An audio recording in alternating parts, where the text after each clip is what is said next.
लोग कमजोर हड्डियों से भी काफी परेशान हैं। हाँ। और उम्र बढ़ने के साथ हड्डियों का कमजोर होना एक नेचुरल बात है, लेकिन खास बातों का ध्यान रखकर न सिर्फ हम बढ़ती उम्र में भी अपने मूवमेंट को बिना किसी परेशानी के जारी रख सकते हैं। हड्डियों के कमजोर होने से आमतौर पर चलने फिरने में लोगों को दिक्कतें भी होती हैं। बिल्कुल, देखिए हेल्दी भारत में आज हम बात करेंगे कि हड्डियों के कमजोर होने के कई कारण जिस तरह से हो सकते हैं, उसमें सबसे अहम होता है न्यूट्रिशन की कमी। हड्डियों की मजबूती और उसकी डेंसिटी के लेवल को मेंटेन रखने के लिए खान पान और लाइफस्टाइल में बदलाव बेहद जरूरी है। बिल्कुल, और देखिए हड्डियों का किस तरह से ध्यान रखें और इसकी मजबूती के लिए कैल्शियम के अलावा किस न्यूट्रिशंस की जरूरत होती है, आइए देखते हैं हमारे इस खास रिपोर्ट में।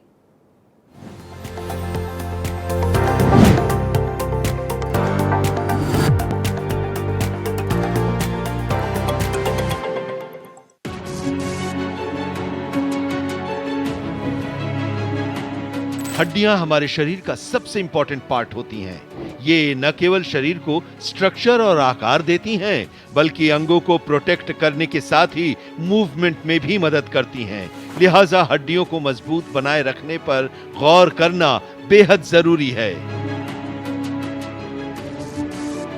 उम्र के साथ हड्डियां कमजोर होने लगती हैं और तमाम तरह की शारीरिक परेशानियां शुरू हो जाती हैं। उम्र के साथ शरीर हड्डियों से कैल्शियम और दूसरे मिनरल्स को अवशोषित करने लगता है, जिससे हड्डियां कमजोर हो जाती हैं।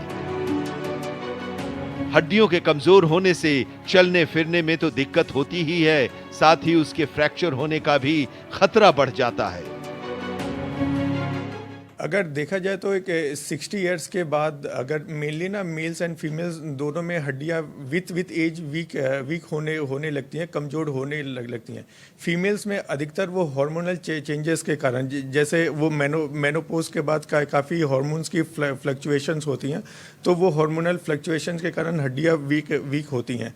तो हमारे पास हड्डियों को वीकनेस ऑफ हड्डियों को चेक करने के लिए हमारे पास 2-3 टेस्ट वो होते हैं। तो मेनली जो टेस्ट होता है वो बोन डेंसिटी टेस्ट होता है, जिसे हम डेक्सा स्कैन भी कहते हैं। और ये females above the age of 60 years के लिए काफ़ी इंपॉर्टेंट वो होता है, क्योंकि मेल्स में देखा गया है कि फीमेल्स के कंपैरिजन में उतनी हड्डियां वीक नहीं होती हैं जितना फीमेल्स में होती हैं।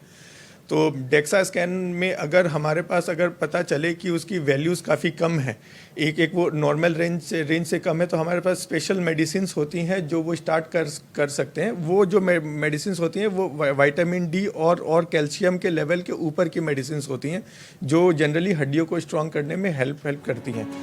बढ़ती उम्र के साथ हड्डियों से संबंधित बीमारियों का होना आम है, लेकिन हड्डियों की बीमारी पुरुषों के मुकाबले महिलाओं में ज्यादा होती है और इसकी सबसे बड़ी वजह हार्मोनल चेंज है। एक तरफ महिलाओं में हड्डियों से जुड़ी बीमारी 50 साल में शुरू होती है, तो वहीं पुरुषों में ये थोड़ी देर से शुरू होती है। इसके अलावा न्यूट्रिशन की कमी से भी हड्डियां कमजोर होती हैं। दरअसल हड्डियों को दुरुस्त रखने के लिए कैल्शियम के अलावा प्रोटीन, मैग्नीशियम, फास्फोरस और पोटेशियम भी अहम है।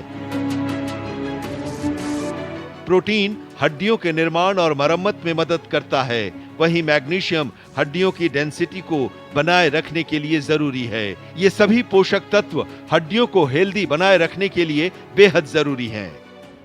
मेनोपोज के बाद ना फीमेल्स की जो हार्मोन्स होती है, खास तौर पे जो एस्ट्रोजन होता है हार्मोन, वो काफ़ी डिक्लाइन वो हो जाता है, फॉल वो हो जाता है। तो इस हार्मोन के डिक्लाइन काफ़ी बोन्स पे इम्पैक्ट करता है। तो इसी हार्मोन के कमी से वो हड्डियाँ काफ़ी फीमेल्स में वीक होती है कंपेयर टू द मेल्स। और ऑस्टियोआर्थराइटिस के बारे में जो बता रहे हैं वो बेसिकली एज रिलेटेड चेंजेस वो होते हैं, तो वो मेल्स में भी होता है और वो फीमेल्स में भी होता है, क्योंकि फीमेल्स में वो हार्मोनल चेंजेस ज़्यादा होते हैं। तो ऑस्टियोआर्थराइटिस भी फीमेल्स में ज़्यादा कॉमन है कंपेयर टू मेल्स।